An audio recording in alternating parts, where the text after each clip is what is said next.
So, ladies and gentlemen, fanboys and girls, nerds, weeds, and otaku, welcome back and welcome home.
Hello there, Applebiteys. This is your Applebite Written Writ Ralph talking to you straight from our show here, The Written Writ. Show where you and I you get creative, have fun, and geek out. And today we got some returning players here. We got some Phil, we got some Dennis, we got some Paul. Put them all together, you got a nice little Written Writ stew. And right now, that's what it feels like here in New York. Yeah, man, that's really hot. Oh my God, folks. My computer decided that it wanted to update right before we were going to start. So that's why we're a little behind here. But you know how it is with electronics. Doesn't stop me from playing air guitar to your cool theme music, though. Oh, dudes, I am actually working with an artist right now, and we're going to get a new theme song. So really, let's see where this goes. It's got to rock as good as this one. That's all I got to say. Oh, she's good. So I'm hoping that she's going to make it rock. Oh, man. Dennis, you have been busy, brother. Yeah, man. Freaking crazy. You got a new job. You're writing your books. You're getting ready for like 10 cons.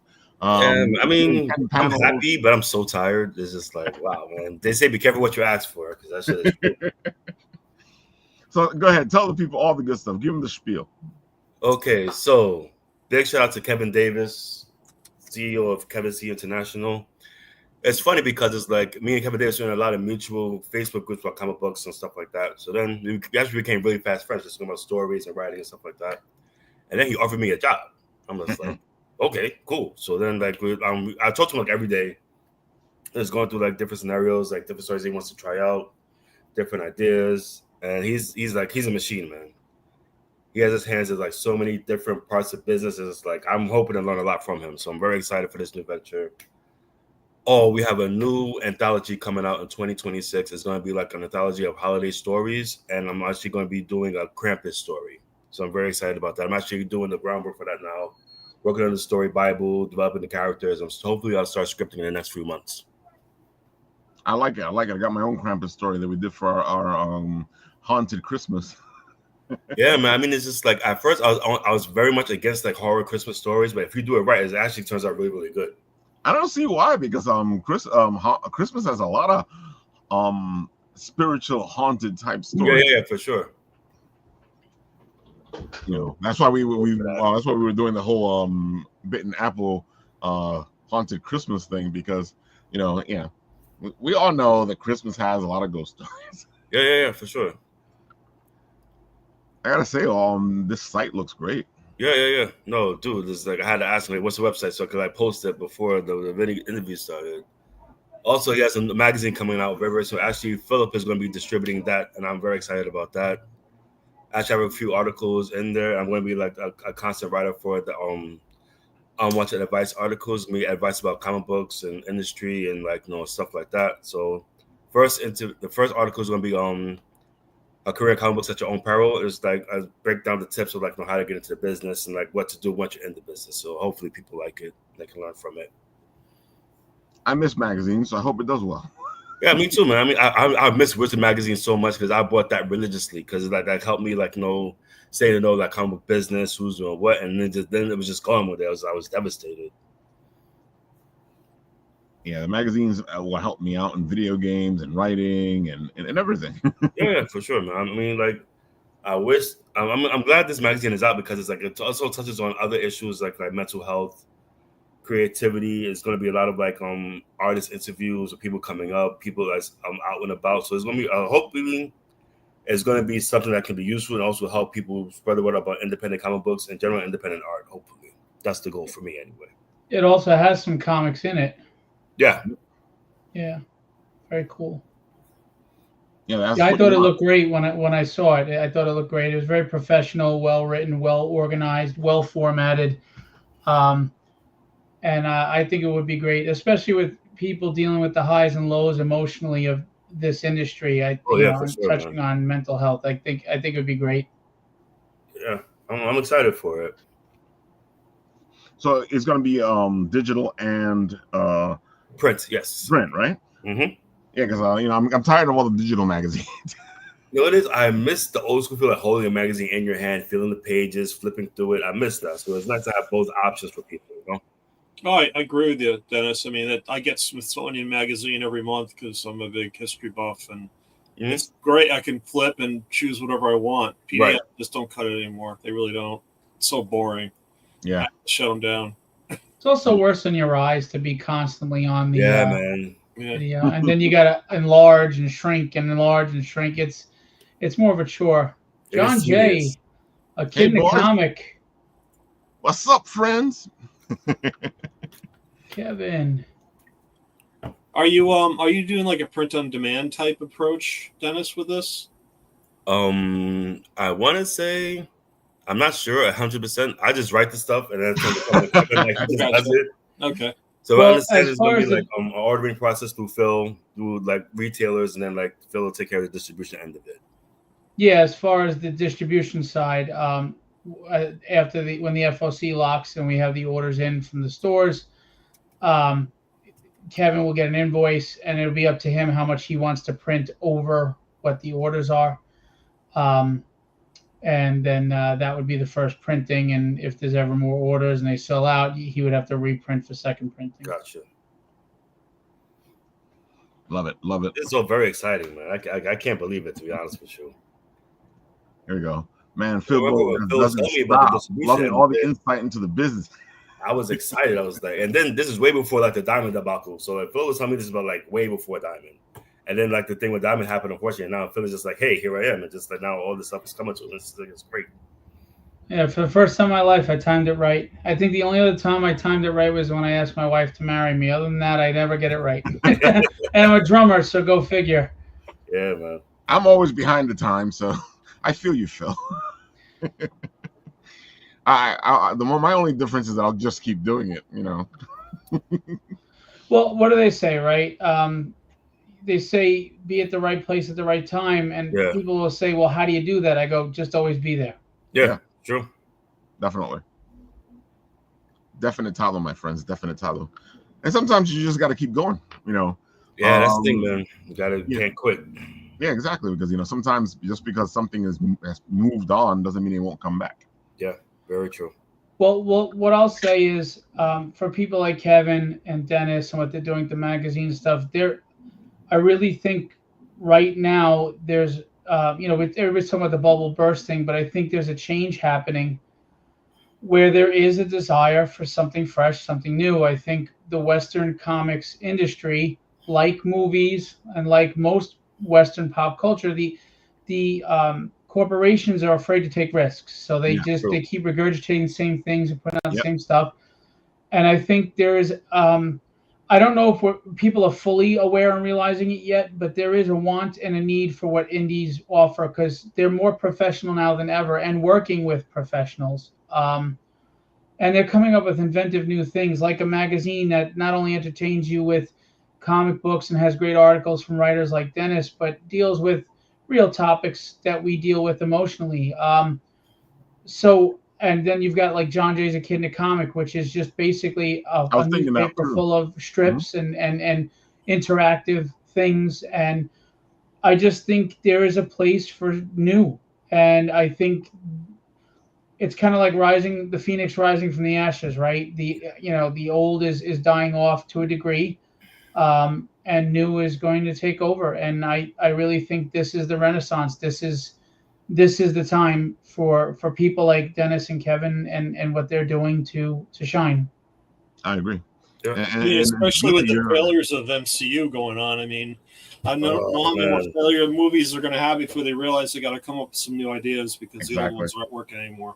It's also, I think, they're just out of touch with their audiences. Even with the comic 100%. books, they don't know what to write anymore because one, how many stories can you write about a character for 2,000 issues? But also, they're not in touch with who their core demographic is, and indies are. You know why we are? We're the core demographic that got tired of the crap that's out there, so we decided to do it ourselves. Right. Well, I was just in the store today, and I can't tell you how many issue ones I'm seeing on the shelf. Yep. And the little text is like Legacy 789. It's like, okay, come on, enough of this marketing crap. You don't need it. If the story's good, you don't have to make every issue number one every 6 months. It's ridiculous. Well, I understand why they do the number ones, but at the same time, when we started collecting comics, we didn't jump into a number one. We jumped into a 345 or something like that, and we were fine. And it's funny that you bring up the number ones because people keep saying superhero fatigue in comics and readership is down, and readership is down in Western comics, but it's not that people don't want to read anymore. And the proof is all the old school people that they alienated, like myself, are complaining about the reboots. We want ongoing series. They say they don't want the publishers, they know no ongoing series. Let's do trades, short term. Yeah, the new generation might not have the attention span for more than a trade, but I'm sorry, there's a whole world of people my age with disposable income that have dropped out of comics because it's not written for them anymore. Right. Because in their attempt to get new readers, they alienated us, and we were the ones keeping it going. When the 90s boom burst, us readers are the reason why they recovered, but they don't have us anymore. And that's where indie's going to come in. We're going to get into stores, and we're going to show them that you can jump on a number one with ongoing series and be there for the ride from the very start. And it's new and fresh and exciting stuff. And offering different things like magazines like this one and like a Kid in a Comic newspaper, and all different types of indie books. Yep. That's like preach, President Phil. He always calls me President Phil. Don J is saying well said, and Kevin's also saying I'm extremely proud of Dennis. By the way, I should pay him to say that. Love his writing. Thank you, Kevin. Appreciate it. But I gotta say, you know what it also is they don't really give a shit, about the comics. They just want to have the ability to control, the character. So, that's why they keep the comics there on the side. Because, you can tell these big industry guys, the Marvel and the DC, what they care about is the movies and stuff like that. They don't really care about the comics anymore. They stopped caring about the comics a long time ago. True. Yeah, and they don't want to invest in new characters or new ideas because it's investing money and time, and they'd rather not. So they do like gender and race swaps, not for any racial reasons, but simply because it's easier to take the mythos of Superman and make a black character Superman. Yep. So you get all the Superman fans on board instead of starting a fan base again. And it's a shame because there are so many people hungry to read something good out there. Yeah.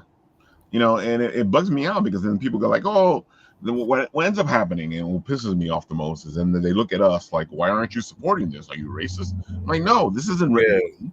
This is not written for me. This is written for somebody else. Why do you want me to support it if it's not written for me? Well, I am going to say this. The last time I checked, Dennis had the same insecurities and fears I did. He has the same goals and wants and needs for the most part I do. He just wants to enjoy the life that he has, love waking up every day and do something that gives him purpose and meaning. So I can read an all-black cast and still relate as long as you're writing them as humans.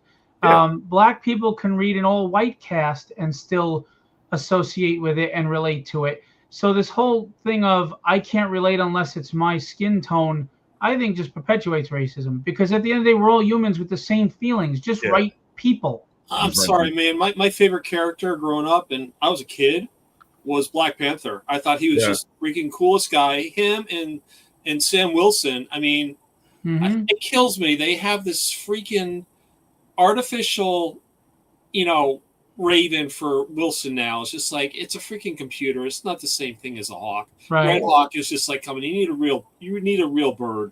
Yeah. I don't know. They're so out of touch. They really are. I hate to say it. And, Sorry, and I'm going off on a tangent now. I apologize. And it's a shame, because like Bishop is one of my favorite characters, and they just, I don't know if they're hiring writers anymore, or if they're writing activists, to be honest, because there's a lot of pulpit soapboxing going on. And if you know what I feel about any specific social or political commentary, then I failed you as a writer. Yeah. And I know exactly what you're talking about, Phil, because when I write a character, I write a character. I don't write a female character. I don't write a male character. I write a character. Right. And a good character is a good character, no matter if it's female, white, black, Spanish, Asian. As long as it's a good character, it doesn't matter. And that's not to say that diversity isn't a good thing, of course, because the world is full of different races and everything. But it needs to be because the story requires it, not shoehorned in there to check a box. Right. So that's what bugs me out, because if I'm writing a Spanish superhero and I'm just like putting him into like another like a Spanish Superman, then it's not really a Spanish Superman. It's just Superman who's Spanish, because you don't have all that history that comes with being a Spanish person. And you don't have to have a token white friend with the Spanish Superman. It's okay, because a lot of times we surround ourselves with similar cultures and similar experiences. So it's only natural for a Latino person to have more Latino friends than white friends usually. Yeah. It's just true. I mean, especially if you're growing up in a neighborhood that's all Latino, or if you're growing up in a neighborhood that's all black, or a suburban white area, it's okay. It's okay. You don't have to check that box sometimes. It's all right. Let's see. Proud to be working with Phil Distribution. I got 200 rejections. Diamond rejected me. I've sold nearly 11K physical copies and got a streaming TV deal. Damn. No crowdfunding. Readers want new stories. Dude, how did somebody like this get rejected? But that's what part of the reason why I'm doing what I'm doing is the gatekeeping. I don't want to sound like I'm hating. I always talk from the hip, and people might get mad, but whatever. It would be the first time. I think the people that are successful don't want competition, so they gatekeep and they keep the threats low. So, you know what I mean? I mean, we're facing gatekeeping on every level. Yep. I mean, algorithms on Facebook are gatekeeping. Kickstarter's algorithm gatekeeps. Diamond gatekept. There's even to a degree stores, the back of the catalog books is how they refer to a lot of stuff. They won't give them a shot. So, oh boy, you're still awake. Shouldn't you have been tucked into bed already? He should have been tucked into bed already. Had his warm milk and been asleep. What's going on? Kevin says, yep, I've literally read so many stories regardless of race, and I relate to a lot, and Captain America has been my favorite for years. That's one thing about this game that I'm doing. It just fascinates me because I first struck on Benjamin Banneker when I was researching characters for it. And this guy, he was a freaking genius. I mean, he invented a wooden clock, no knowledge of how clocks work. And he developed the first wooden clock in the colonies in 1775. It was just incredible.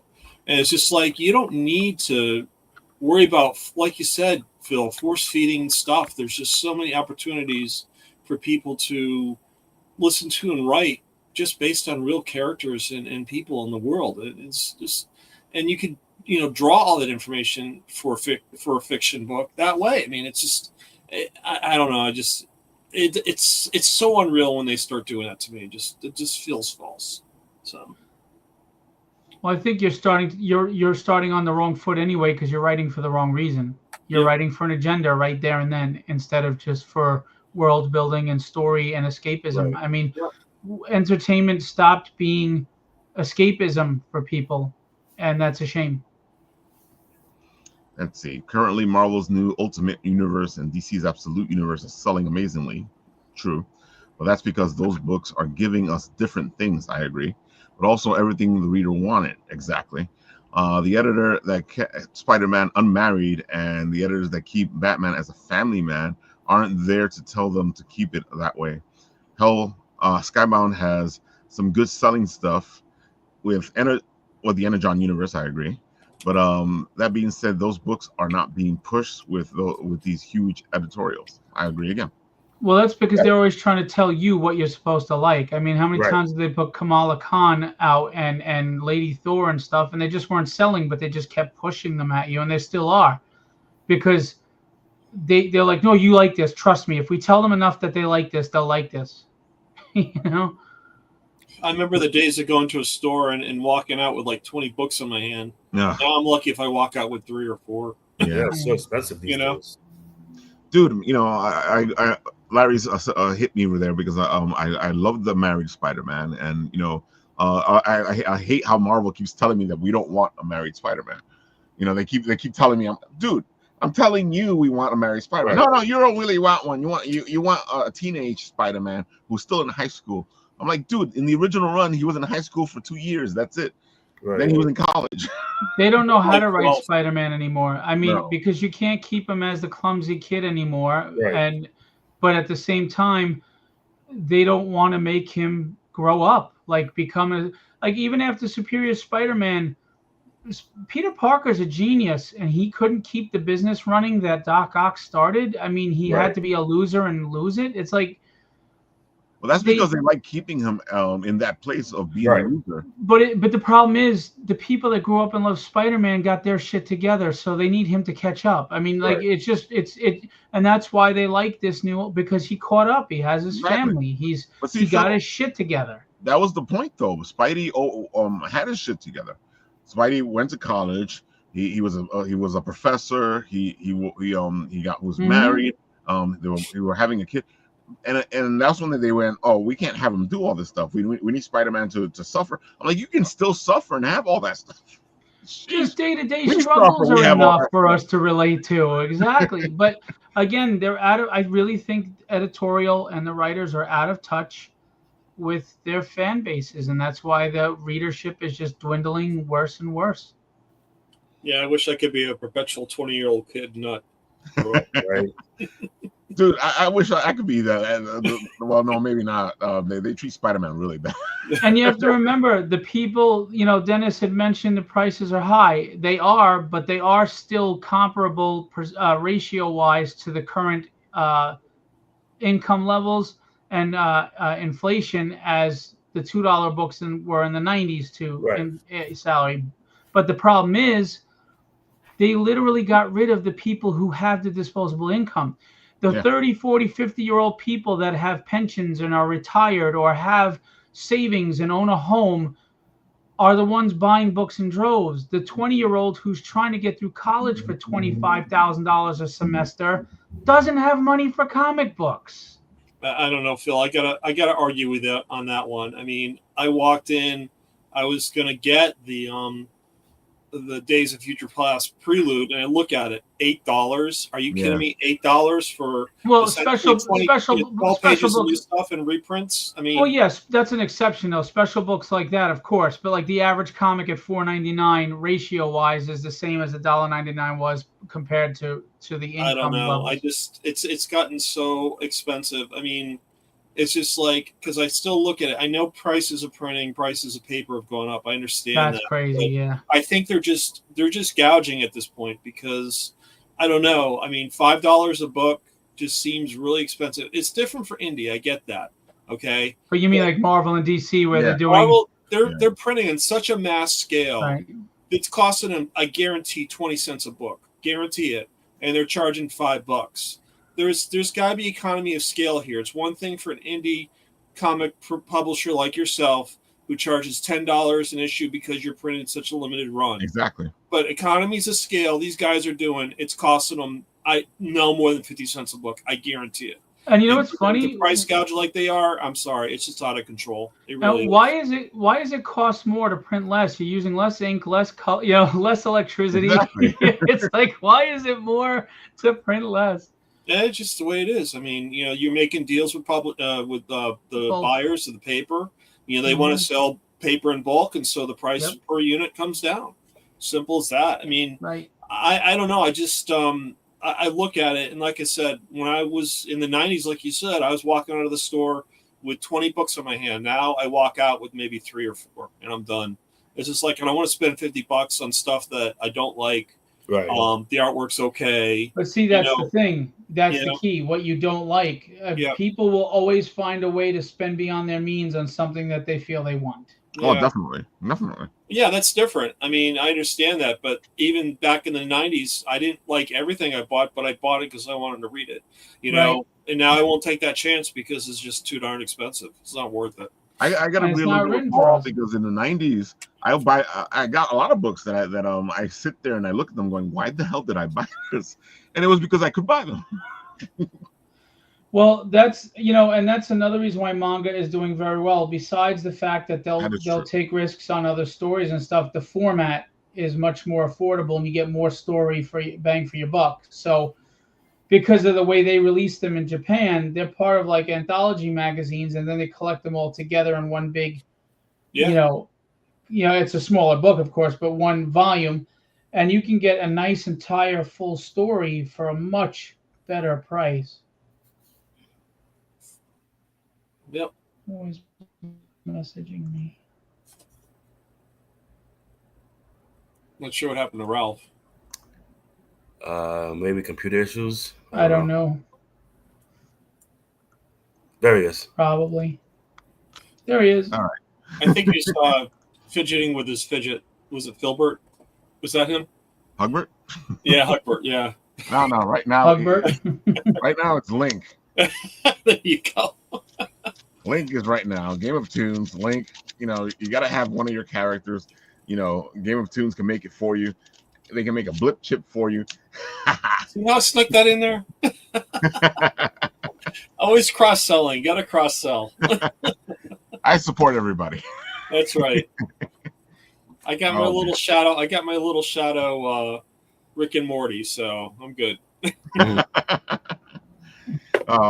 Pete, I know they're weekly, but aren't they sold in magazines with like other stories? Who? Pete was saying manga, they're sold weekly, which I know, but I was pretty sure that, maybe I'm wrong, I'm pretty sure that the manga stories are sold weekly, but they're part of like publications like that have more than one manga story in it. Oh, definitely. There's a kind that sells weekly. There's a kind that sells like a big book. There's a different type of manga. Okay. Yeah, so you can get the individual ones, and you can get the bigger ones, and you get it's the same thing with the comics. You can whatever it is that you're looking for. Buying them here in the U.S. it usually is a little more expensive though. Usually is. See, the big massive ones are sold in the anthology are here in the U.S. Yeah. That's what I just said. Oh man, I gotta say though, I like all this stuff that's happening because between you, Phil, and Dennis and Kevin, I feel like it's a renaissance, like you were saying, Phil, happening with all this stuff that we're trying to bring back to a place where we were before. Yeah, well, I mean, there are a lot more distribution options now, sort of, which is good, because I believe in a free market, and I believe choice is healthy for business, for consumerism, for businesses. It keeps you healthy, healthy competition. Businesses have to, when Diamond was the monopoly, they dictated everything, prices, etc. When you have competition, you have to price accordingly because you could get outpriced by your competition. It keeps you in check. It's kind of like the checks and balances of government. Well, it's the checks and balances of corporations. Right. So I think that the change was coming, And a lot of people are resistant to change, especially a lot of old comic stores that have been around since the 80s. They're very resistant to change. And Diamond going down forced people to see and recognize, I got to pull my head out of the sand. We need to change. Yeah. And I have my theories as to why we got to where we got. And it's not just the stuff we talked about with reading. It's the mentality of this industry, which is similar to most industries, especially movies. It's how can I get my own and move on? For example, look what Diamond did. Okay. And now they're selling off inventory that they don't own. And it's killing small publishers. And then you look at publishers who try to lowball artists and get what they can, or artists that try to get the highest rate they can and they don't help promote the book, or stores that want 60% on a book when they're only going to order 2 of them. It's like, how can you expect a bulk price if you're not going to spend bulk? So everybody's so busy about getting as much of the piece of the pie as they can that we're not building a community and an industry together, because the success of one is the success of all. Right. You know, I mean, Rising tide raises all ships, right? Right. If a lot of publishers are doing well, then you know what? They're going to be looking for more writers. That means Dennis gets hired by a lot more people and he's on a lot more projects. And then Dennis is out there. You know, that's how branding starts. And if stores take chances on indie books and they actually start to blow up, you never know what's going to be the next Teenage Mutant Ninja Turtles or Astro City or whatever. Publishers start to get out there, and then you have variety and choice, which is only good for the fans. And then the fans come into the stores, and the stores thrive because more fans are coming in for more different stuff. Right. But they don't have this mentality. It's I want my $2.48 discount instead of my $2 discount, or I'm not going to order from you. And I think that's just ignorance. It's absurd. Yeah. Pete says, changing the subject, I'm digging Phil's dark mode. The background is vibro. Phil has been insane. Life has been insane for the last week or two, and Phil is just spent. Yeah. I'm too old. To quote Danny Glover and Lethal Weapon, I'm too old for this shit. For real. Kevin says the Philbo revolution will be televised. He keeps saying that, but the revolution isn't mine. It's everybody else. It's the people that are trusting in me to sign on. I'm happy you're doing something because I'm very happy for you. Yeah, exactly. Phil, we talked about this a long time ago. We said that we needed a uniting force on the indie side so that the indies could get a heads up at least. People don't understand. I've been working at this for over a year and a half, getting this ready. Like, I'm not setting up a lemonade stand on my lawn. I just set up a distribution company. It's, you may not have known about it, but I've been working on it quietly. You know me, Ralph, whether it was the conventions, the art repping, whatever. If I don't like how something's done, I'm not going to complain about it. I'm just going to go do it the way I think it should be done. And if it succeeds, then great. If it doesn't, at least I know I gave it a shot and I can live with that. Yeah. But I don't like being told I can't do something. I'm just bad that way. I don't like someone telling me I don't have a shot in the ring, but somebody else does. It's like, look, I'm not asking for a free ride. If I get my ass knocked out, I get knocked out, but I'm going to swing as hard as I can and I'm going to fight as best as I can. Exactly. And I can live with the results as long as I got a chance to be in the ring. But don't sit there and tell me I have to be a spectator, because life is not a spectator sport. Right. And they tell me all the time, Ralph, you're doing it wrong. I'm like, I'll do it my way, and you guys do it your way. I'm constantly being told that. And what is this right or wrong? Someone used the words to me, that's not the industry standard. I go, you mean the industry that's falling apart? Maybe that's a good thing. Well, who sets these friggin' rules and that you have to just follow them? No, it's called creativity. This is art form. Art form is constantly changing, and there are no rules. You hustle. Look, Pete says it right here. Sir, I feel you. I've been painting and getting ready for NYCC. And I got rejected. Dude, Pete works his butt off. You guys should go get some of his beautiful art. He does a great job, and he will be at NYCC. And he'll probably get himself into Anime NYC. Because he always does. You got rejected, Phil? Yeah, man. Yeah. They did me dirty too, man. They always reject a lot me. of people. They did a lot of people dirty that are way more deserving of being in there than me. So Yeah, I've been seeing it pop up in my feed. A lot of the people that usually are there aren't there this year. It's crazy, man. So well, there's it's a whole frustrating because acceptance process. I didn't realize that. yeah, I mean, look, there's two reasons why a lot of people get kicked out. These art reps are getting aisles and aisles now, and I think that's actually hurting the artist alley because you can't even interact with these artists anymore. Yeah. They're barely at their tables. Yeah. Their handlers won't let you talk to them for too long. You know, it's not personal anymore. The second thing is they had trinkets and plushies and stickers and all this crap in Artist Alley that, no offense to those but they should be vendors upstairs, not in Artist Alley. And Right. even if you're an artist, if that's what you're selling, you should be up as a vendor and let writers like myself and Dennis get in there. You know, I mean, or guys like Tony Cordos, inkers that have done Marvel and DC, for Christ's sake, and he's on Skybound right now. Why is he not in there? You know, but you're giving someone who's selling plushies an Artist Alley spot. Sorry, not going to convince me that that's good. It's not the same, man. Yeah, I know. We're talking about Artist Alley because I got rejected. Yeah, we're talking about Artist Alley Dennis now. We know rejected. you're on the main floor. Yeah. Yeah, if you're looking for Pete, he's on the main floor. He usually is. Yeah, no, but we're talking Artist Alley now because some people just yeah, you're right. They and it's funny because some people get thrown out because they have that stuff in there, because they have the plushies and they have the all the toys and all the stuff. You know, I've seen people actually get thrown out of Artist Alley because of that. And then you see people last year there was a lot of them. Pete's like, I want in on this topic, and he's like, always 11 years now. Oh man, yeah, you gotta love the industry.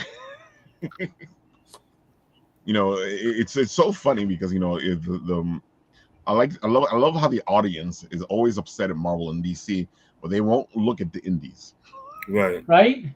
Yeah, and I've said it before to some people. I was like, oh, you know, all that stuff that you want.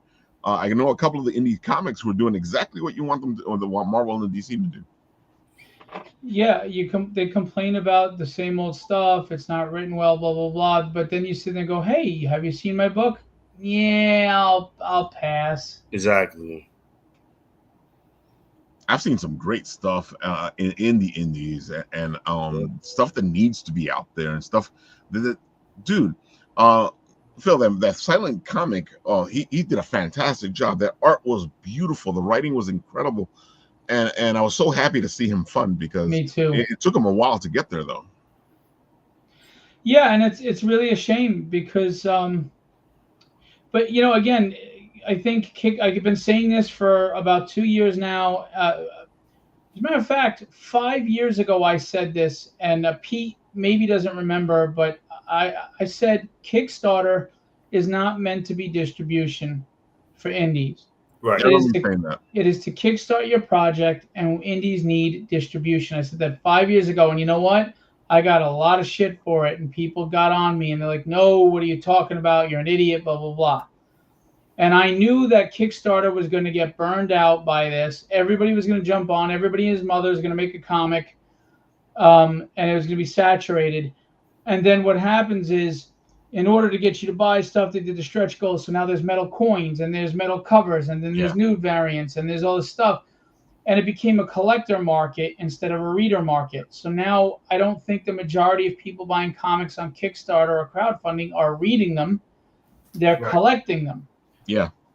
So if you're not reading them, you're not getting hooked on a story, you're not coming back. You're only attracted to, I like that cover, or I like that coin that they're, you know. Oh, that toy they got, yeah. Yeah, so I don't think it's our demographic for guys like Dennis and Paul. Well, Paul's doing the game and everything, but like, so games can do well in there. But for Dennis and I writing stories, I just don't, and you, if you get Hugbert going on crowdfunding, I just don't think that's the demographic anymore. And besides that, in the economy, that's why you've seen a dip in all these campaigns. And I've been saying this for a long time, and I predicted this crash in Kickstarter. And then on top of that, these major publishers are using Kickstarter now when they have distribution outlets, right? And they're taking a large portion of the money now.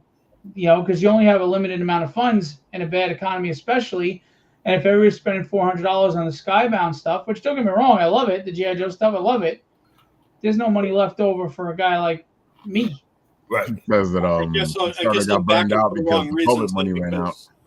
I'm backing for the wrong reasons because I'm really looking just to support the artists. And I don't read it just because I have too much stuff I bought.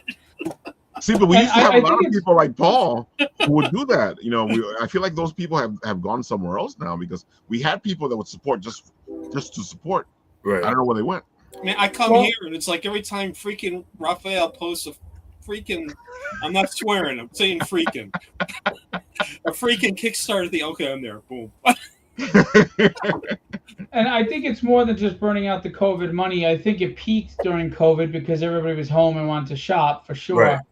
But I think it's more than just running out of COVID money. I really do, because they're still spending money on, Brian Pulido's campaigns and people like that. And those guys are heavy on like foil covers and metal covers and plaques and coins and stuff. I feel like that's what's happened. The big guys have come into the Kickstarter field because they saw how much money was being made, and now you got these bigger guys, and people go, I want to buy that. I don't want to buy this indie guy over here. Right. You just spent $100 on the latest Lady Death campaign, and good for Brian, good for you. I'm not knocking you. I'm not hating on you. But now they don't have that. Now they're backing out of their $15 pledge on Dennis's book. You know what I mean?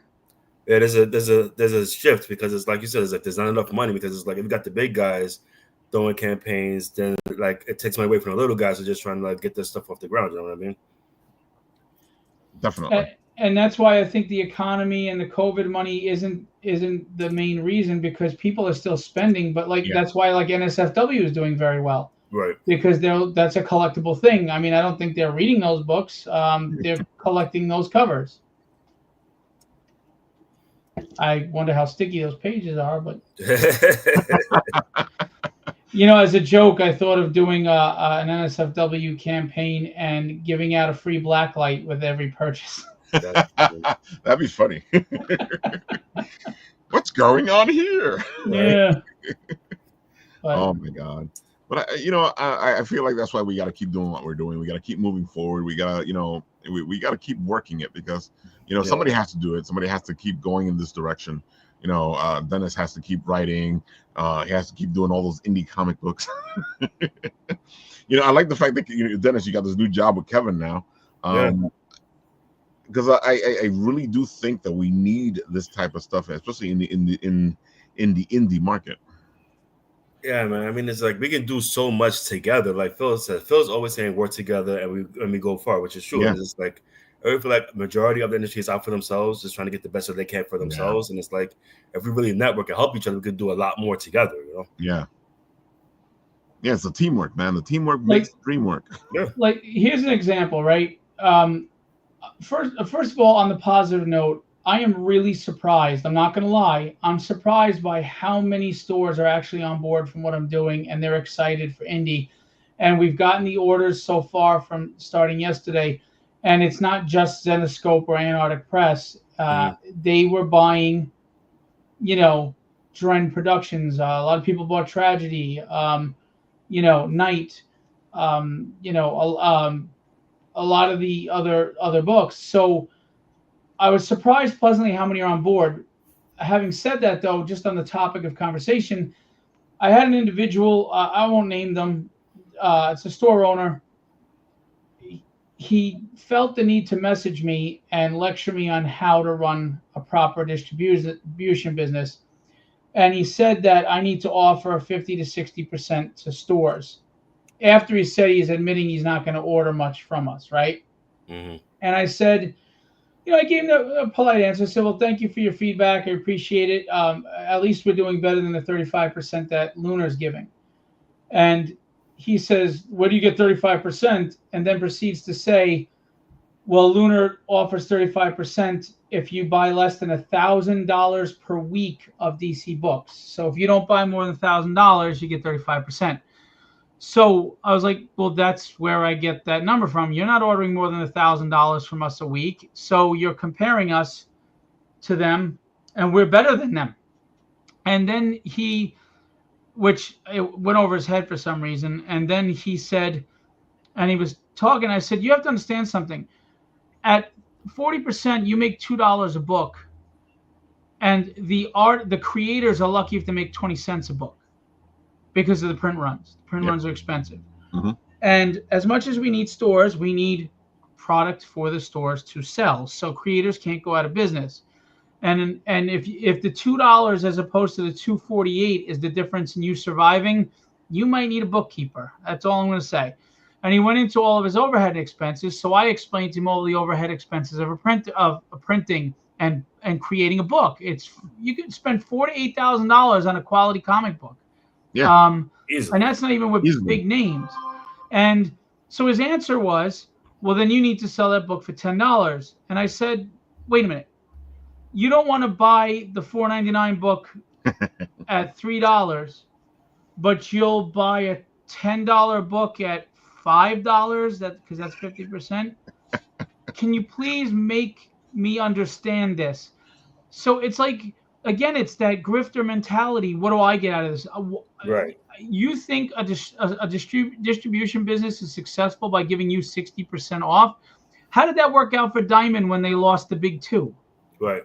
You know, you're comparing me and these publishers to these huge publishing companies that have revenue that also supports any losses in comics. You know what I'm saying? Yeah. They have revenue streams that we don't have, whether it's the movies, etc. They get tax breaks we don't get. They get printing breaks like Paul said we don't get. So you can't compare us to them. And some of these stores are it's 40% isn't the standard. Well, again, how did that work out for Diamond when they were giving 50, 60% on books that weren't Marvel and DC? They went under. And when they went under, they took a ton of publishers with them. I mean, Fabrice Sapolsky, who has Fair Square Graphics, great guy. Oh, yeah, for sure. Does some great books, and they're really high quality, beautifully packaged, well written, well illustrated, high quality books. Lost thousands of books and thousands of dollars to Diamond, and then they're selling off his books. Half those books are still in their warehouse. Yeah, they're on consignment though, but some loophole for a form that they were never informed they had to sign. It sounds like BS, and it sounds like Chase Bank, who is the debt holder now for Diamond, just wants their money. Oh, definitely. So, these old school ways of thinking are why we're where we are now. And I don't understand when a comic shop says stuff like that, because you're not only not making sense and contradicting yourself, but you're proving my point that you're running everything into the ground. Right. You're making $2 a book. Is that a large margin? No. But our profit is so slim. It's like, if we're lucky, it's 20 cents a book. Right. Lucky. Dude, the more I work on Hugbert, the more I don't understand how you guys make these books all the time. I know. And it was just amazing how I was lectured by this guy, and he didn't know what the frig he was talking about. And he goes, I've been in business for 40 years. Has your business grown in 40 years? Right. Okay. Anytime someone has to tell me how long they've been doing something, they're not doing it well enough, because you don't have to preach that if you're successful, period. Right. And second of all, there's being in business and there's growing your business. Right. And the aspiration for a business should always be growth and change. I agree. Sorry. I didn't. You got to keep moving forward. No worries. No, man, just like, I really hate when people like lecture you on how to do your business. It's like, yo, shut up, mind your business. It's like, you're not even running a distribution. Exactly. Shut up. And you're complaining about getting think about, and you also complain that it's prepay instead of COD. Well, let me ask you this. How many times did Diamond have to give credit to people because they didn't have the money, or they invoiced them after and didn't get paid? And look at where Diamond is now. And I'm not even Marvel and DC. So I'm supposed to trust a store that I send, say, $300 worth of books from small publishers there, and he's having a bad week because his daughter needed braces, and the books arrive, and he's going to sit there and say, oh, I better pay Phil. I better make sure I pay Phil. Bullshit. He's going to go, hey, listen, Phil, you either take the books back or you got to give me a credit and you got to let me owe you. I'm not being put in that position. I'm not stupid, and I'm not letting the publishers get screwed. Right. I'm here. I'm the front. Diamond didn't give a shit. I give a shit. I'm here. I'm the front line for these publishers. They're trusting and investing in me to get them connected to stores. And God damn it, I'm going to do it, and I'm going to do it right. Sorry about the GD. And I'm going to protect them as much as possible while protecting myself. So Phil, we got a majority New York audience here. So what are some of the New York stores they can go to get some of these books? Oh, you got them. Oh, geez. I don't remember. Dude, we have like over 400. I know you got a lot of stores you're thinking about. Yeah, a lot in Long Island. I'm going to be honest with you. There are a couple of stores I was really disappointed that I worked with for a long time, and I know the owners well, and they did well at my conventions, and they won't even sign up an account because they have this thing about indie whatever.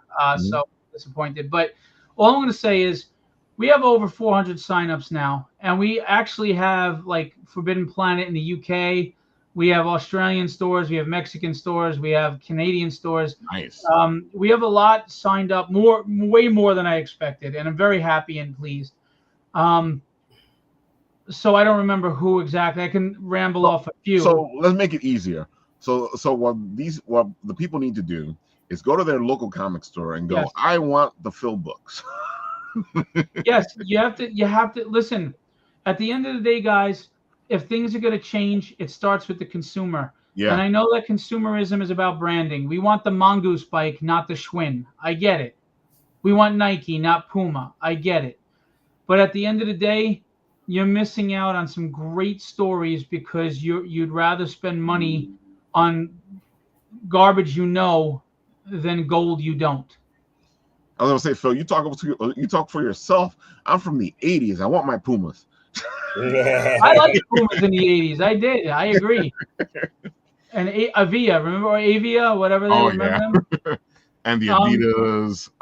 Yes, but again, we had choice. Remember? So it starts with the fans. It starts with the consumer. And if you want fresh new stories that you can jump on to number one, there's no wondering where to jump on. I mean, first of all, there's no rebooting number ones because we're starting at number one. Right. There's no 2,000 issues of continuity that they're going to screw up or change or whatever. We're starting at number one. There's no retconning or any of that crap because you're starting at number one. And the other thing I'm going to tell you is, did anybody know Teenage Mutant Ninja Turtles was going to be big? Or Nope. She was going to be big? Or Concrete was going to do well? Or Astro City was going to do well? Or how many independent titles? Badger, Nexus, we didn't know. But they blew up because the fans demanded it. But they had to give it a chance. Yeah. There are a lot of great books on here professionally done that if you give them a chance. By the way, FemForce, they've been out since the 80s, guys. They've been AC Comics. They've been around. They were the number 8 account for Diamond, which is interesting. I found that just historically interesting and really great people. So how do you know that, the new Fantastics or the Formidables or Atlas isn't going to be that next book that you're like, oh, I'm excited to get this. And now it's every month. It's not waiting 3 months. It's in stores. I mean, look at Exciting Comics from Antarctic Press. Look at the covers. Beautiful artwork, There's just so much variety here, from superhero to horror to spy and espionage and assassins to kaiju to martial arts to manga. I mean, it's a virtual toy store. It's a candy store for someone with a sweet tooth. I mean, why wouldn't you go in here and say, "Oh, I want to give this a try. I want to give this a try. I want to give this a try," and tell That's you exactly what happened when I saw your catalog. I was like, I want to give this a try. I want to give this a try. And I want you know to try what? this person. And it's not $15 on Kickstarter anymore. It's $4.99, guys, and it'll be out next month, so you don't have to wait. So why not? Look at that. A Kid and the Ripper. Billy the Kid faces Jack the Ripper. I mean, and look at the artwork. People aren't chinsing. It's not like indie used to be 30 years ago. They're working with professionals, and the stories are interesting. These are ghost stories and the haunting and threads and horror. And We have sci-fi and action, and we have big names. Like, look, we have Pray for the Sinner, which is sci-fi superhero action from Marat Michaels, who used to work on Brigade and everything with Rob Liefeld, and he has a Rob Liefeld cover. I mean, we all talk about the Teenage Mutant Ninja Turtles, and yes, I'm a little biased because Billy is a good friend of mine, but in the middle of the Image boom, he came out of nowhere with this little book, and bang, sold 84,000 copies. And I got to tell you, folks, I'm going to go straight from the 90s because I'm a kid of the 80s and 90s. She was big and still is big, but in the 90s, it came out of nowhere, and it was like and everybody wanted it. And you know why? People were hungry for new and bold and exciting. And I think they are again now, but the industry is not ready to accept that, and they need to be. Not even accepting, Phil. They're blocking it. Let's face it.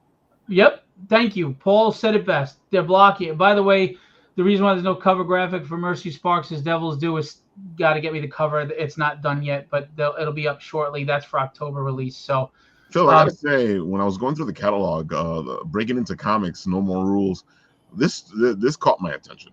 Yeah. And it's, what we were talking about before. There's a plethora of different things in here. By the way, I just want to make this clear for everyone. I don't want any confusion. Unfortunately, because of what Diamond did to Devil's Due and Zenoscope, they really screwed them over bad. I'm helping them out by doing their September releases that were going to not happen. So I had to put it on the same FOC order window as the October releases. It is designated in the book, in the catalogs, but please note when you order as a store, they have to be separate orders, September and October. You can't order them together because they ship separately, and I'll have to invoice you for the difference in shipping. By the way, there's Plan 79, writing by Mr. Dennis Knight. Right there. Hey, look at that. So Dennis, tell us a little bit about Plan 79. Oh man, so much fun. It was basically, imagine the old school alien movies from the 50s, like Little Green Men Flying Saucers. That's what Plan 79 is. A group of Americans, they are basically exploring space to find a new planet to colonize. But while they're searching for a new planet, the planet that destroyed Earth, the aliens that destroyed Earth are chasing after them.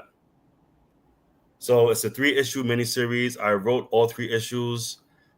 Issue number 1, issue number 2 is out. Number 3, I submitted the script months ago. I'm not sure when 3 is coming out, but so much fun to write. Javier is a genius as far as art. He gets my scripts. I love him. I wish I could carry around in my pocket every day. Anton, amazing colorist, good stuff. Michael Dolce, shout out to him because he's the one that put me on to write the story. And we had a lot of crazy and fun ideas. And I don't want to give it away, but there's a huge surprise in issue number 2 that I'm very, very happy that it worked out perfectly. So please check it out. Let me know if you like it. And yeah, it's some fun stories to write. Very, very fun. Awesome. I'm excited. I'm going to Phil's site now. I'm going to find it. God, freaking Kickstarter, and I got to go. Phil's site. You guys are killing me. Lewis, it's funny that you asked that because I'm looking into doing that. I don't have it right now, but I had 2 people mention it to me. I hadn't heard anybody else mention it, but I'm starting to, you're the second person to mention it, so I'm definitely going to look into that. Dude, that's a great idea. Yeah. Because that means that you can actually take this to your local comic book store, and it kind of puts them on the spot. Yeah, I think I'm going to add. I'm going to do that and put it on the homepage, a downloadable PDF for everybody to do their order forms. Thank you, Lewis. I think it's a wonderful idea, and I'm gonna look to implement that absolutely. I'm happy, and I want that, and I want to fill it out, and I want to take it into whatever comic store. Yeah. Great job. Great. Thank you. That's my point, right? I love getting that feedback so I can provide a better service for the publishers, for the fans, for the stores. By the way, Eye for an Eye, really well written story about what's cool. Two hitmen. So we've got so many different things. It's a one shot. We'll distribute anything. We're not gatekeeping you.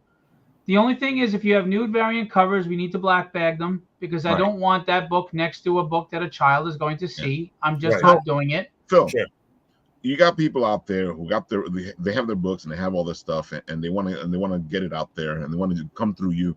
What do they need to have in order for you to be able to help them out? A publisher. You're saying if a publisher wants to distribute through me? Yeah. Okay, so my only criteria are this simple. I do not sit there and tell you I don't think it'll sell. I don't like the art like Diamond did. I believe in a free market to decide. So what I need from you is you have to make sure that it's professionally produced, meaning, quality paper. I don't want it. It can't look like your 6-year-old, did the book and did the logo. I'm sorry, it can't. It's got to be professionally done. It's got to have its UPC codes, and you've got to meet the monthly deadline schedule, and that means paying for your printing costs. And other than that, just if you have nude variants, you have the black bag, those covers. That's it. That's it.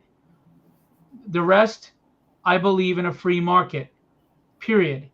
I am the mailman. I am not here to tell you what you can do and what you can't sell and what I think. So I'm not running your publishing company. I'm running my distribution company. And if your book doesn't sell, that's the market telling you it's not going to sell. I'm not going to be the one to do that to you. Who the hell am I? Right. And also, if it doesn't sell there, then and you're selling well at the conventions, or you're selling well somewhere else, it just means that you need to be, it's not the direction you should go in. Right. Hey, Lewis, can I ask you a favor? Would you be willing to give me an idea of what the form would be, like what you're filling out, nice, so that I can get it accurately? Would you mind? Just you can go to the website has the email. It's contact@philboentertainment.com. If you wouldn't mind, and you don't have to, but if you wouldn't mind sending me a sample of the form that you've been using, I would be grateful, so that we can get it right the first time and get what you need. Yeah, sometimes you got to figure it out. You got to find what's been done before. And that's the thing. I've been trying to do a fine balance of what the stores are familiar with while making some changes as well. And like the prepay, just so you know, if you're a store, it actually is in your benefit, because you do not have to pay the second you put it in your cart. Like, for example, if someone puts the books they want in their cart today, you have a 60-day window to September 1st. Just pay before the FOC locks. So if maybe this is a bad week, but you really want these 4 books from Fair Square Graphics, you put them in your cart and you walk away. And then maybe next week you had a really good sales week, or whatever. It's a week where you don't have to pay your rent and utilities. Mm-hmm. Then you pay for it then. And the thing is, the shipping calculates right there. We do flat rate shipping in the United States. We're working on the shipping overseas because we didn't plan to do that. But anyway, so the good news is you get no invoice later. There are no surprises. There's no mistaking. You know how many times stores said, I paid my bill and then I'm getting an invoice from Diamond for something I already paid for? Well, there's none of that. It's clean and simple. You paid for it. Your shipping is already in. You're done. You're just waiting on the books. It's a good thing. And if you're worried about, are the books going to show up? Of course they're going to show up. Not only am I a publisher on this thing, but I'm the distributor. What am I going to do with all these books from these publishers? Decorate my house or use them as tables? And am I going to destroy my business and my publishing company and never sell a book again? I mean, common sense has got to kick in at some point.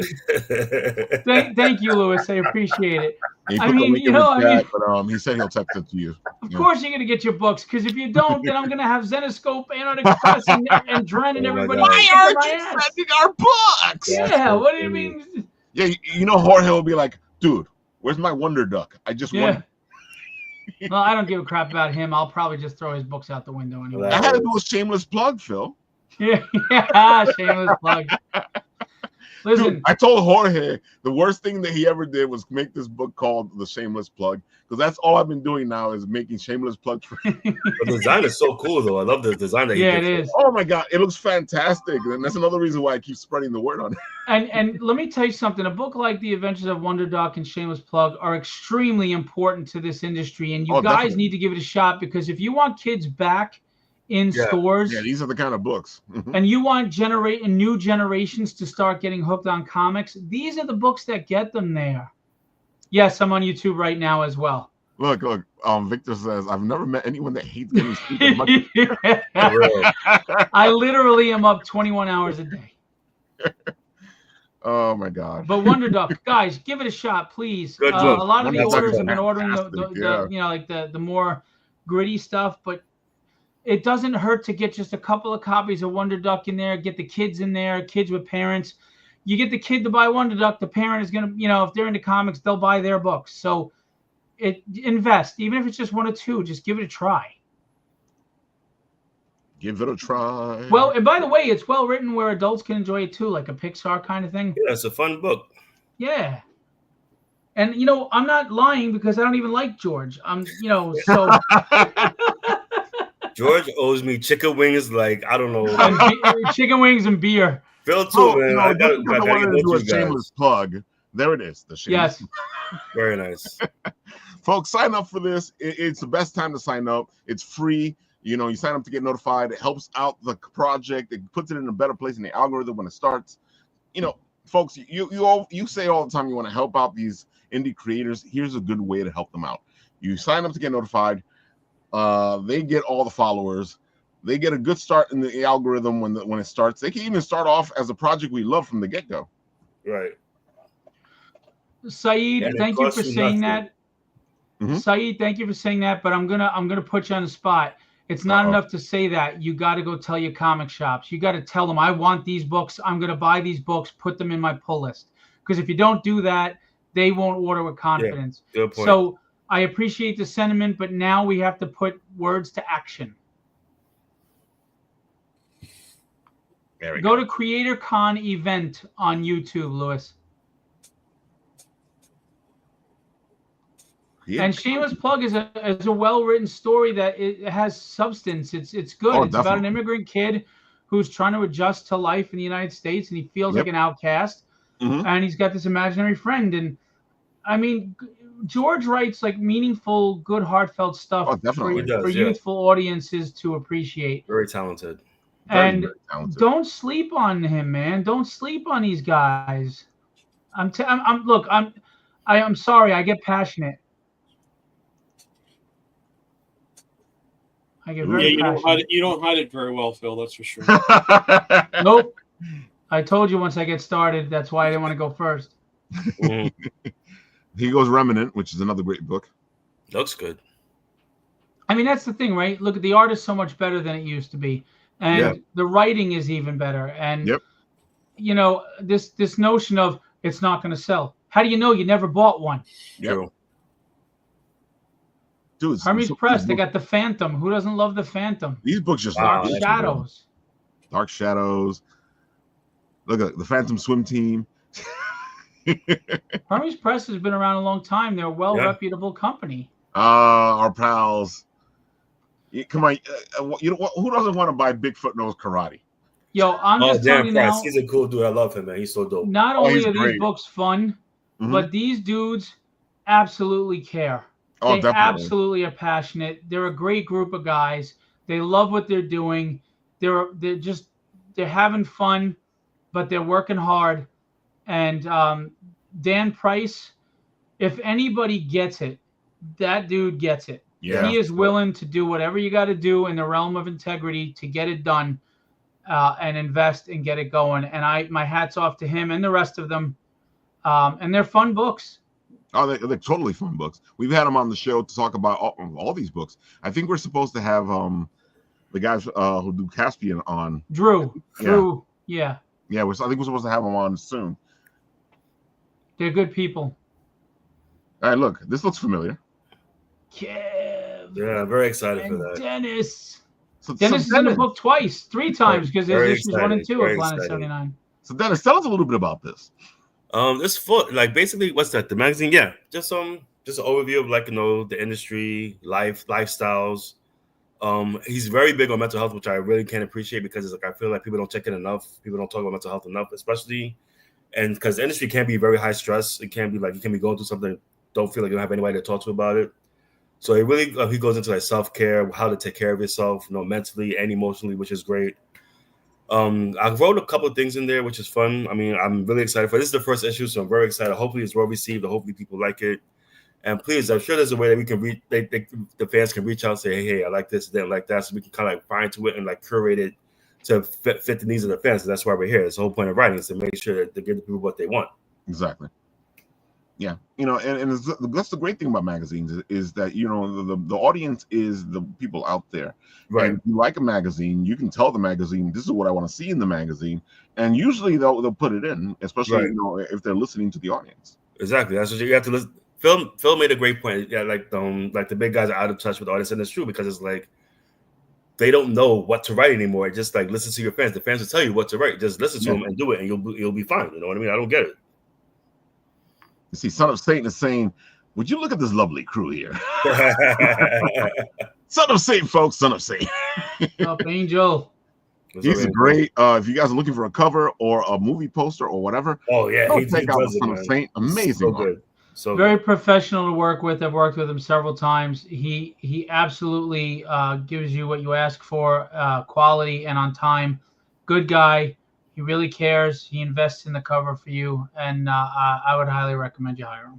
Same. So, Saeed says, once you guys go, if you go international, then I know my comic shop will be able to get. Well, to be honest with you, Saeed, we are already international when we didn't even try to be. We have UK stores, Australia stores. So talk to your comic shop. If they sign up and they're willing to pay the shipping, because shipping is going to be expensive. Yeah. Because I don't have hubs all over the country at this point. I'm just starting out. Then they're good to go. Cough is saying, okay, I'm over here at the YouTube now. So he went over here to over there. Yeah, Dan's good. Promoted Bigfoot Knows Karate #1 on my podcast. Yeah, he was hitting the thing, man. He was talking about it everywhere. But again, I like telling him all the time. It's like with a title like that, how do you not get your book? That's like you have to buy it just because of the title itself, man. Exactly. Such a fun thing. Dude, I was at Brooklyn Comic Con and I ran into him and I just saw the title and I was like, I gotta go talk to this guy. Oh, Dan was at Brooklyn Comic Con? A couple of years ago. Oh, okay. It wasn't this one, just recently. I think it was like 3 years ago. I have an interview with him and everything. So go check it out, folks. You can go check out the interviews on Instagram. And if you want me to post it up again, I can do that too. I keep all those interviews. That's why my phone is dying. Oh my God. Let's see what else do we got over here. Kid in a Comic. Folks, you guys should be buying this. This is an amazing thing with so many great creators. Oh, cool. Oh my God. I heard about this. It looks pretty cool. Yeah, I subscribed when he started over like a year or two ago, and it's a full-size newspaper.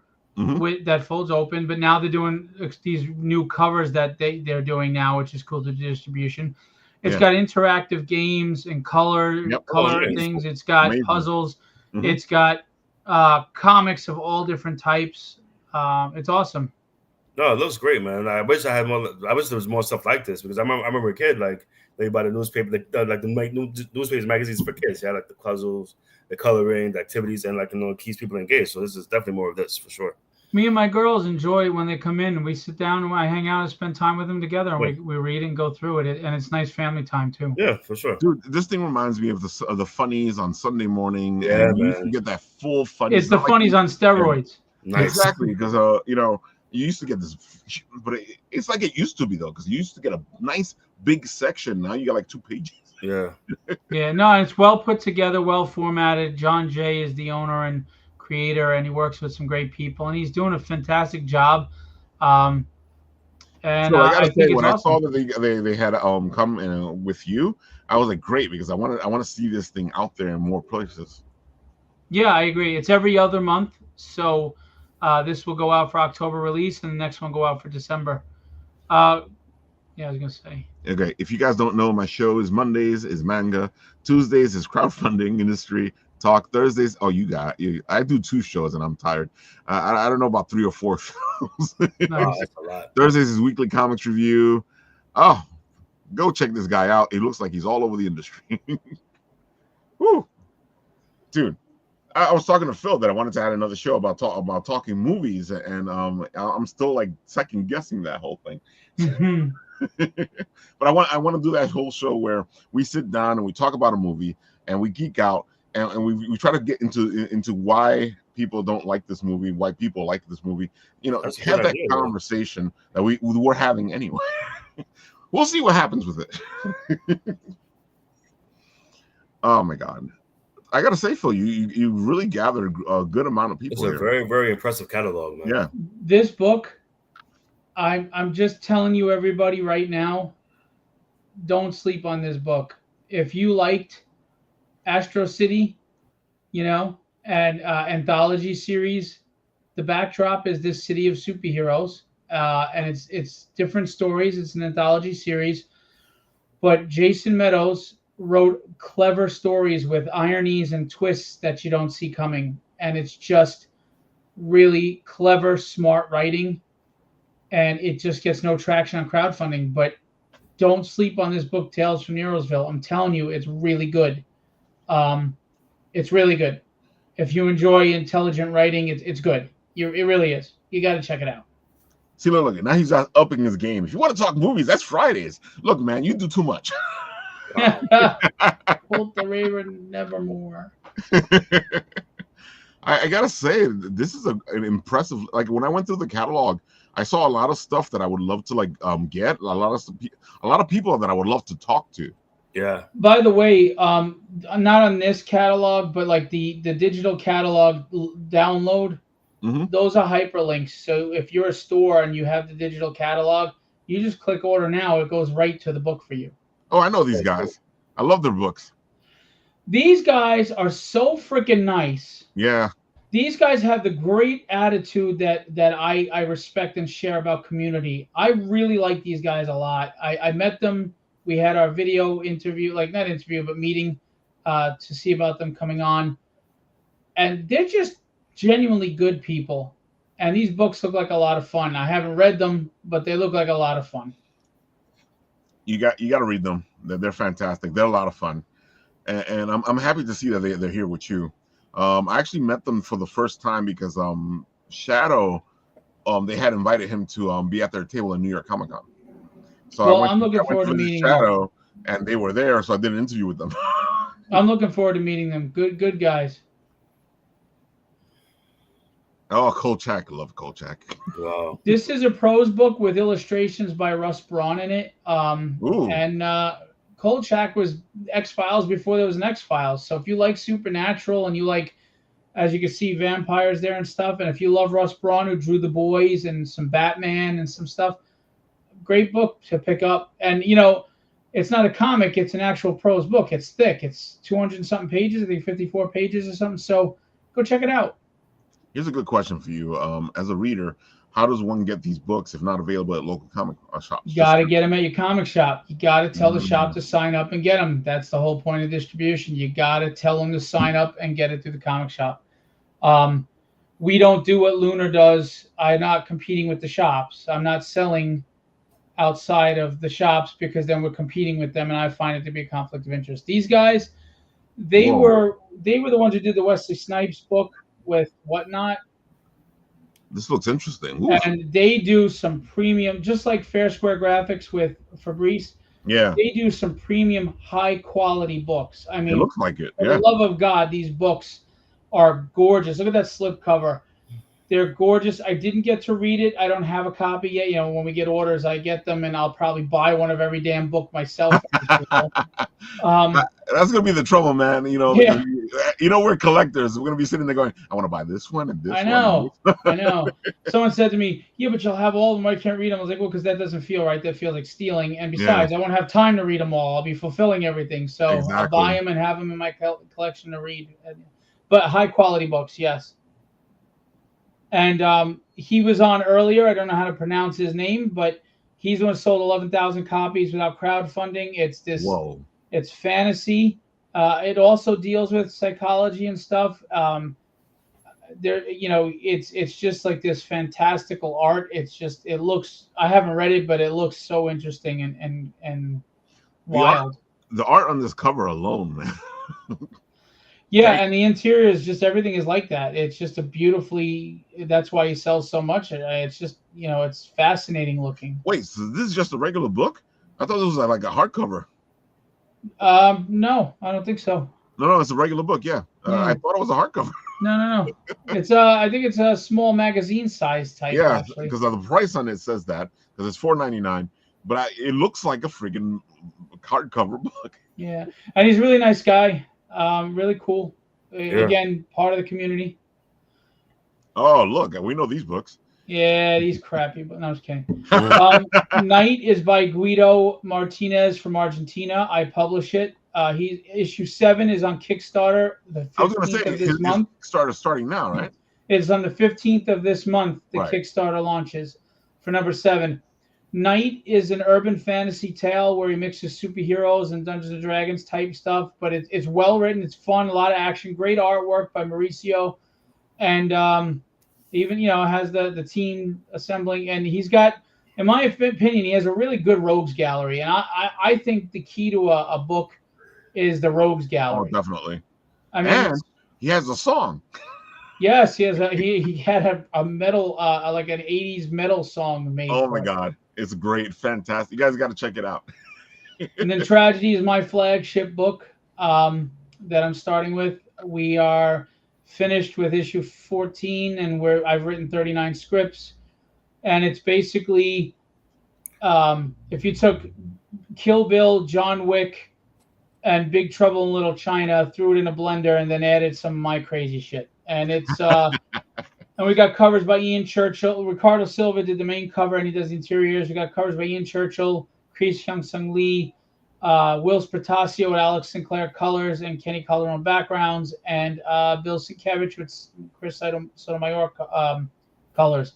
So we got big names on some of the covers, but the book has been well reviewed. Rest in peace, Peter David said it was well written. Chuck Dixon said so, even wrote a foreword in the trade. And Howard Mackey. So if you don't believe me, believe them. Mhm. There's so much in here, man. These guys are awesome dudes too. They're really cool. Rogue Matter. I think they're associated with Dren Productions. And again, different stuff.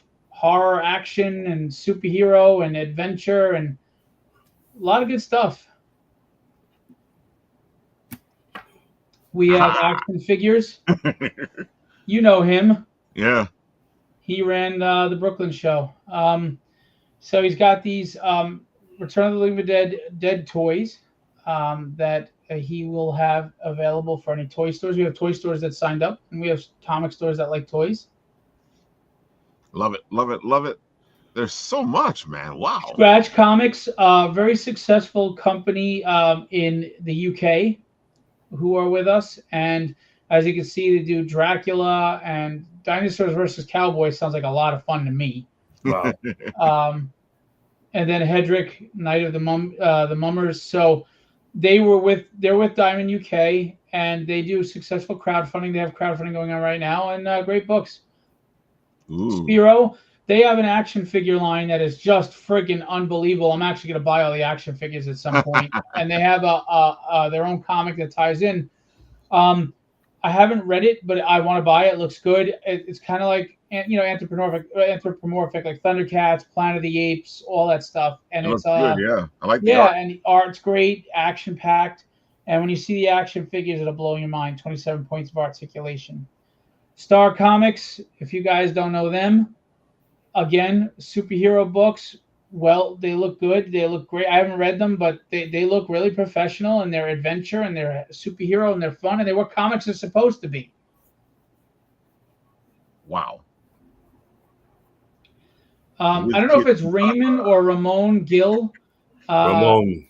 It is Ramon. He's local, and here's another book that is really key for the future of comics because This reminds me of Scooby-Doo. Yeah, it's kid friendly. It's family friendly. You can get your kids into comics. Spend time with your kids by buying this book and reading it with them. Get them into the hobby as well.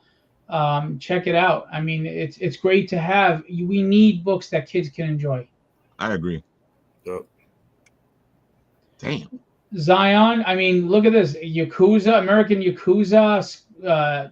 With the squirrel, spider squirrel. I mean, come on. Fun comic books and cool stuff. And look at the artwork. I gotta say, it's great to see fun comics again. Oh, look, they're back. Now, I just want to tell you right now, we took the Spiro figures down because we had to fix something, but they will be up tomorrow, and they look phenomenal. You will not be disappointed. You see this, folks? You see how much good stuff is in there? Tell your comic book stores now. We want and if you're a fan, subscribe to the newsletter so you can get news letters from us. Let you know what we put the catalog in the newsletter. So what's the link to that? So I'll put it here in the chat so people, because I know these people in the chat are going, hey. On the bottom of the page it says subscribe to the newsletter. They could go to the www.philbodistribution.com, scroll down, and just put your email in the newsletter. Subscribe. Oh, look right there. And you get updates, and you'll see what you'll get the catalogs, and I'll even put that order form in the newsletters for everybody too. I put the link in there already, but I'm going to put it there again so I don't hear a friend of mine who's going to tell me a bunch of shit. Oh, and Symphonic Verses, that book that you said looked absolutely beautiful. He has action figures coming soon too. There you go, folks. Go follow that and go get the newsletter, and you get all the information on what's coming up. Why is one of them repeating? We'll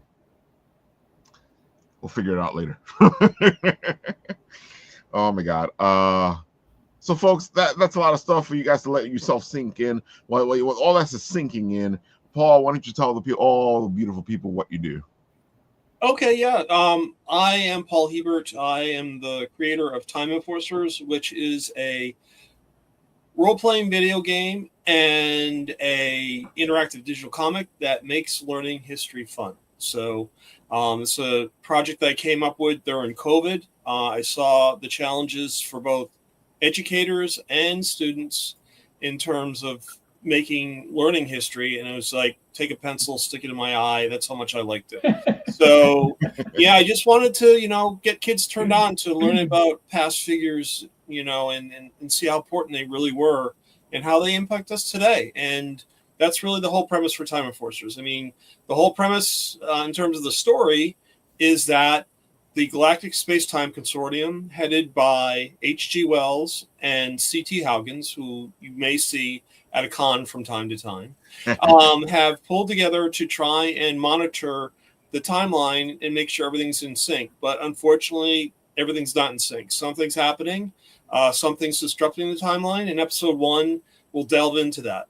You'll run into a character called Kaizen. He is a samurai warrior from feudal Japan who is a time enforcer who's been tapped to try and investigate the issues of the time disturbances around Kyoto, Japan, during feudal Japan. So that's the idea behind episode 1.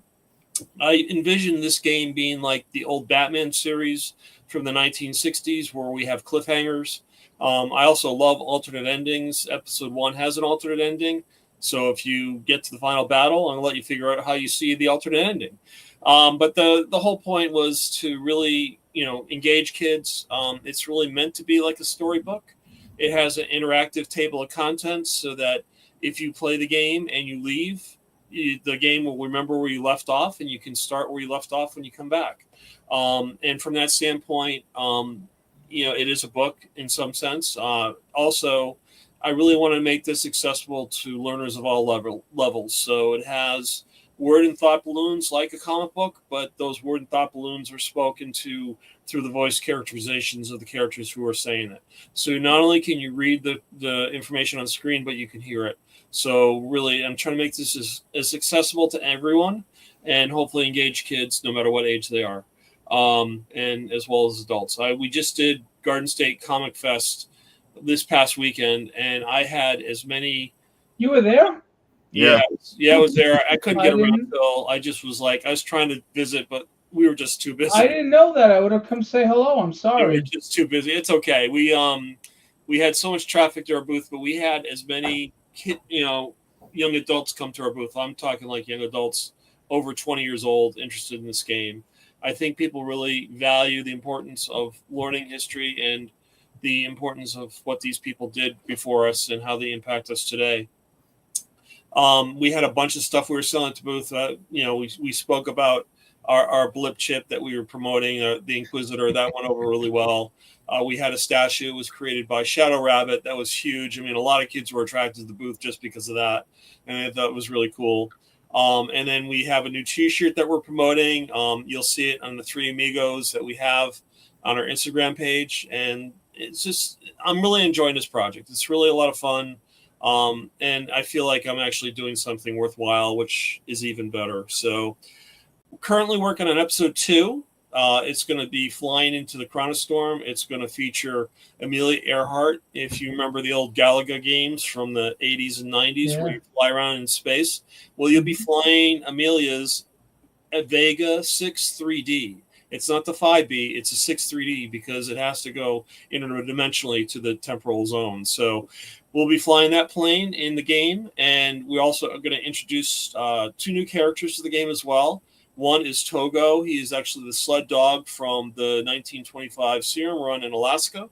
He actually won our contest last year for Choose the Next Hero on Time Enforcer Agent for the contest we had last summer, and he won, so he's going to be featured in this next episode. And then we have a new character we developed called Detective Nico Time. He's based on the old film noir characters like Sam Spade and Philip Marlowe. He's going to be casted in total grayscale. Anything that he touches that's color is going to turn to grayscale. This is kind of cool.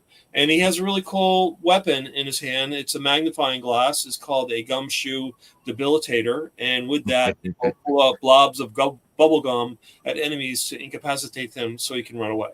Because Phil's a good guy. You know, it's like he's kind of a bit of a hard A. Can I say hard ass? I he's cursed a hard ass, but he's a good guy. He doesn't like violence too much, so that's why we got the gumshoe debilitator for him. So I'm pretty excited about this. It's a lot of fun. I'm just starting to get the word out. We made some video sales at the event, which is great, and people are loving it. I mean, once I say, learn about history, eyes go wide, and they say, yeah, we really need this. So I'm pretty excited to get this going, and I have plans for like other venues outside of this. I'd love to get a tabletop game going. I'd love to get a comic book going. I'd love to get a magazine going. I just don't have enough going for myself. You need a bigger team. I need a bigger team. Like Phil needs a bigger team. Yeah, I need someone to come and say, listen, here's some money. Go play. Oh, man. Folks, go check it out. Time Enforcer is fantastic. And, you can do all this in the nick of time. Doing it in the nick of time, man. I'm looking. I was hoping for the fall for episode 2 release, but I was talking with Cursor, and Cursor is the AI guy. He said you probably should look at winter because I'm looking to do the Galaga thing. I'm looking to do an RPG with Nick, Pogo, and Amelia. So they'll be walking around on the screen, and then I have the whole, digital comic that I'm doing along with it as well. So I cast all the characters into a digital comic. So it's a big nut to chew on and get done, but I'm really excited about it. I'm having fun and just really enjoying the whole process. It's really cool. Oh, there's the statue. Nice. That's Cousin. 15 inches tall. He looks so cool. Yeah, just kids were coming up saying, wow, this is great. I said, yeah, it is cool, isn't it? And you can accessorize it. If you want to take his sword out of his hands, you can do that too. So it's kind of cool. That's cool. Shadow does amazing work. Yeah, he does, man. Really I see him do stuff like it's crazy. Like his hands move so quick when he's making stuff too. Yeah, he really leveled up. Look at that. Yeah, that's amazing. Shadow did a tragedy. It's back there. Yep. But, yeah. Yeah, I'm gonna get him to do. I think I might have him do Chronolith next. I think that'll be cool, and get him to float off the ground because Chronolith levitates. So that'll be really awesome. Awesome. Yeah, folks, go check it out. All the beautiful stuff. All those beautiful people we just tagged there too, as well. If you want, Shadow can make your dreams into reality. Oh, for sure. Definitely. Dennis, one more time, tell the people all the good stuff, where they can find you, and all the stuff that you're working on. Well, thankfully, Philbo distribution that carries my stuff now. Yeah, I mean, Plants from Outer Space. That's my newest title. I'm working on a lot of things with Kevin Davis and Kevin C International, so we'll be on the lookout for that. Also, Eternal Con. July 12th to 13th. I'll be at the comic book school. We're gonna do some panels. We'll have a table, so come by, check us out. That'll be a great time. When I'll catch you on the internet, Instagram is DE Night Writer. TikTok is Who Is Dennis Knight, and Facebook is just my name, Dennis Knight. And I think that's it. Yes, folks, Eternal Con next weekend. be there. It's going to be a lot of fun, and you can say hi to Dennis in person. Phil, you being there? I'm going to try to go as a fan, but I won't be vending. Well, see, that's the good thing. You can still find people. Oh my God. Paul's thinking about attending Eternal Con as well. The Eternal Con is fantastic. It's a good time. It's fun. It's a great little convention, and we have a lot of friends that are going to be there. It's getting dicey. Will be there. Dennis will be there. How's the air conditioning? Is it good? Oh yeah, it's pretty comfortable. Yeah, it's really Okay, good because it's the college. No, I'm just saying because man, I was sweating big time at Bix. Man, I had to leave. I was gonna pass out. It was so hot. I was dressed up in cosplays. It's like I can't take it. I'm gonna pass out. Man. Eternal Con is more airy and roomy because it's a beautiful an ice rink. It was awesome. It was nice. Cool it's in the auditorium. No, the basketball. Yeah, it's in the gym. It's the exhibition center. David Mack, I think, is called. Exactly. Oh no, yeah, you're right. The David Mack Exhibition Center. A lot of nice. Room, very comfortable, nice setup, lots of room. You don't have to worry about being squished on top of each other. Exactly. A lot of fun. Check it out. It's a blast. Hey, look, Rollo will be there. Go check it out. Yeah, I'll check it out. I'll make a trip out to Long Island. What the heck? I forget they actually bring stars in as well. Yeah, I think they're doing the Power Rangers. A lot of stars from the Power Rangers stars are going to be there this year. Tickets on sale now. Sopranos. Join us, Eternal Con. See all the fun Mark people. Maz. Yeah, he's right there. Buy the tickets ahead of time, right? I didn't do that for Cradle. I don't know what I was thinking. Yeah, folks, it's going to be a blast. Go check it out. Go have some fun. And Phil, one more time, where can they find you and all the good stuff that you're doing? PhilboDistribution.com. Sign up the newsletter. Go check out the catalog. Tell your local comic stores to open up an account and to order these books from these wonderful publishers. Please support indie. It is the future, whether you want to admit it or not.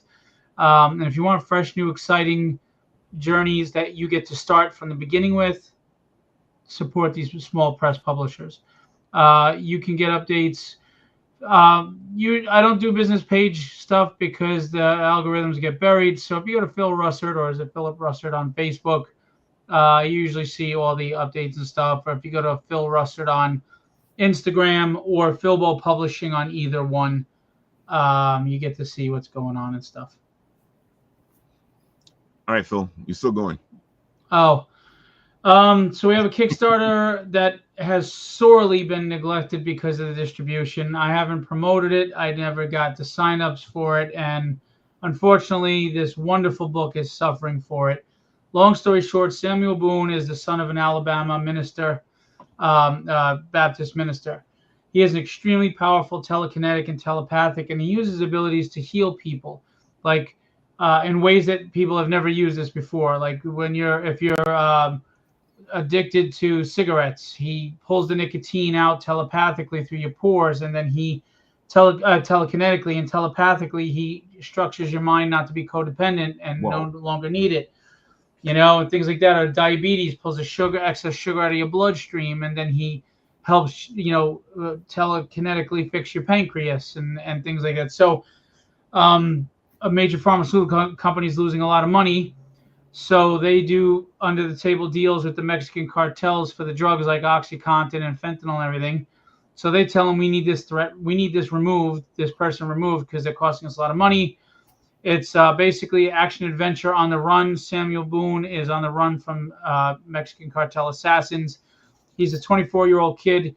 He may be powerful, but he's scared. He doesn't know what he's doing. He's going up against killers, and he's on the run. Nice. So Big Pharma hired hitmen? Is that what you're saying, Phil? Yes. They work with the Mexican cartel under the table, and they need to get rid of the problem. Yeah, they hired hitmen. Cool. I'm looking into it. Okay, I'll be there. Yeah, the link is in the chat too. Awesome.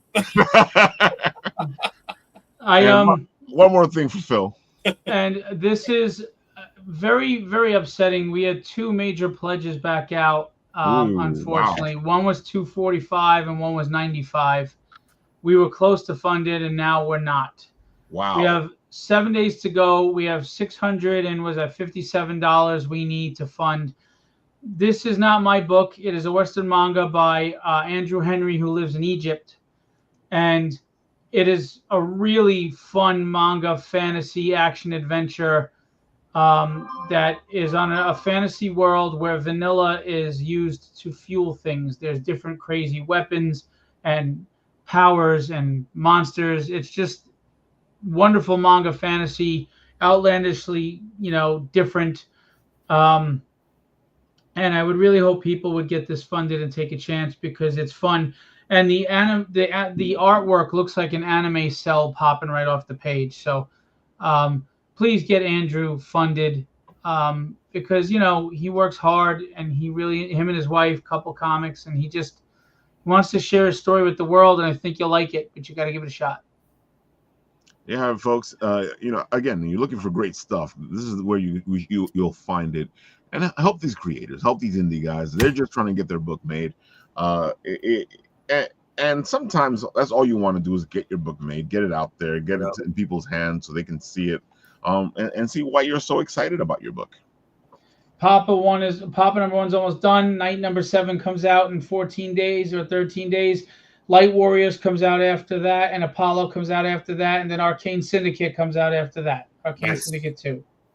You're $50 closer on Vanilla Land manga there. Oh, that's 12. Well, I wish you were at Garden State. I would have bought you lunch. I knew you were there. I would have bought you lunch. But just buy my game. Spend $2. There you go. I'll be happy. The link is in the comments. Absolutely. If you don't play it, it's like people like it. All right, folks. No, I will. I hope you guys have enjoyed this geek out and a half because it's been a geek out and a half. It's been a lot of fun. I love talking publishing. I love talking comics. I love talking all the beautiful things that come with geeking out. And folks, go support all these beautiful people because they need your support. Anything else to say, guys? I'm all set, man. Thank you so much for having me. Me too. Anytime, Dennis. Anytime, Phil. And of course, Paul, you're here all the time. I wouldn't be anywhere else, so that's cool. All right, folks. On this show, when it ends, I press the button, and where it's